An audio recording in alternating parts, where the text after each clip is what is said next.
స్వామి రాత్రి లేదు పగలు లేదు, ఇంత జనమా, ఇంతమంది తడి బట్టలతో నీకు అంగప్రదక్షిణాలా, ఇంతమంది తలనీలాలు ఇచ్చేసి నీ దగ్గరికి వచ్చి దర్శనమా, ఇంతమంది ముడుపులు తీసుకొచ్చి హుండీల్లో వేసేస్తున్నారా, ఎప్పుడు వింటున్నావయా ఈ కష్టాలన్నీ?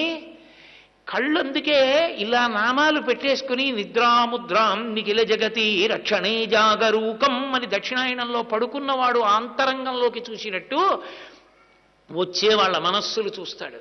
వ్యాసుడు అందుకే ఓ మాట అన్నాడు, వెంకటాచల క్షేత్రంలో వెంకటేశ్వర స్వామి వారి ముఖమండలం బహుప్రసన్నంగా ఉంటుందట. ఒక్కొక్క రోజున ఎంతో సంతోషంగా ఉంటుంది. అర్థం ఏమిటో తెలుసా? కొండ మీదకి ఎవరో ధార్మికులు వచ్చారని గుర్తు. ధర్మమునందు విశేషమైన అనురక్తి ఉన్న వాళ్ళు కొండ మీదకి వచ్చారనుకోండి, ఆ రోజు మురిసిపోతాట, ఒరే ఒక్కడు వచ్చాడు రా